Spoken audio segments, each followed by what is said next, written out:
How are we going, everybody? Now, in the last 3 days, we've had nothing but really high heat, high temperature weather that is, and high winds at the same time. Now, today has been a little bit cooler, around 32 degrees. Not as cool as they anticipated it dropping to by this time of the day, but nevertheless better than the last 2 days. And we've had this high wind coming through, and I want to show you these trees here. We've got the gladiolus, we've got the honey locust or the black locust as well, and these trees here, or the mop tops at the background. But basically, look what's happened here. Now, these have been here for at least 10, 12 years, but the 2 hot days that we had, because we haven't been irrigating and the grounds are meant to be wet, this shows you that our water table is really low on our property in particular, so it does dry out real quick. This is after 2 days of high winds and hot weather.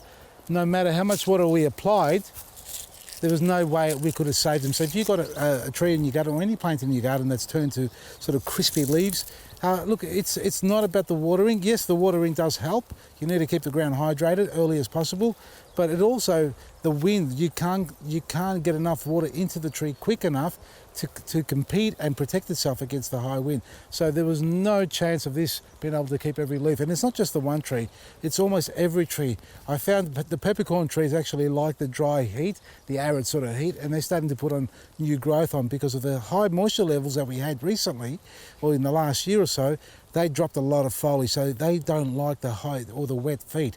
Now that with the dry weather, and it's not La Nina on this property, it may be in other parts of Victoria or other parts of the country, in fact, but here on this property, the drier the weather, the better the peppercorns are, but the worse are the mop tots, the gladiolus, the honey locust and black locust that we have. But a bigger concern during the hot weather, folks, is not just the high winds that we have that kills off your plants or dries the leaves on the plants, it's also the insects, the pests, the main pests. Now, in the veggie garden, we get a few seasonal pests like the whiteflies, and yeah, they can be destructive, but they are very seasonal. And what I mean by that is that you can treat that particular garden bed once the cycle or the growing cycle is over. You can go and turn the soil over, you can add compost, you can remove the soil, or you can basically replant somewhere else if that location in particular that you planted, let's say your tomatoes, were infested with whitefly and it wasn't the right conditions for them to grow properly. So you can plant them somewhere else. So treatment of an insect or a pest in the garden, in the annual garden, so flowering or vegetables, can be done quite effectively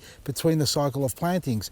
But when it comes to citrus trees and fruit trees, evergreen trees and flowering trees, that is inclusive, there are pests out there that once they become prevalent on that plant or any particular plant that you have that's evergreen or fruiting or flowering, long term, it's going to be difficult to control. And I'm talking about things like citrus gall wasp, codling moth and fruit fly. 3 major pests. Yes, there are many others. There's caterpillars, I was going to say cabbage caterpillars.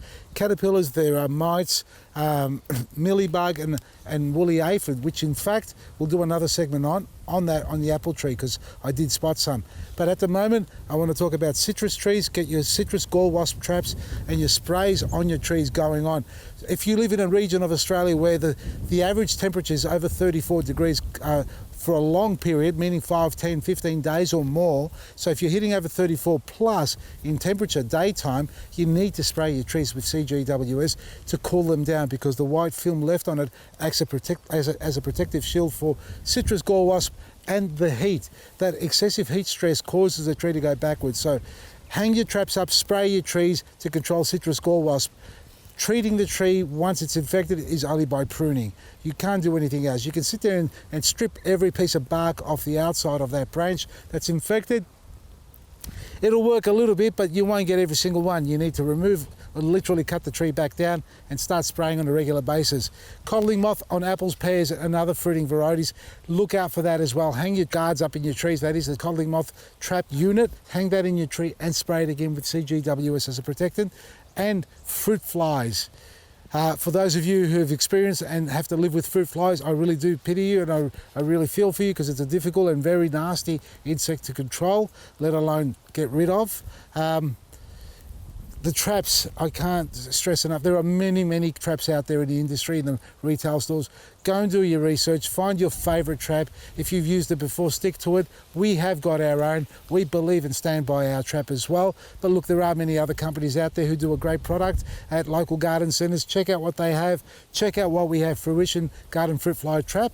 They're all available, and the purpose of them is to get rid of the pests. We want you to make sure you look after your garden. So all your energy that goes into growing your fruit trees, and you know, the years and hours and days and fertilizers and money that you spend maintaining these trees doesn't go to waste because simply we don't want to hang a trap up, or we're just ignorant to it all.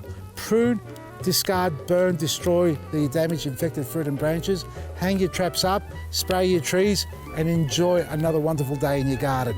Check it all out at vasilisgarden.com. Great specials every day. From me, Vasily, Marisi.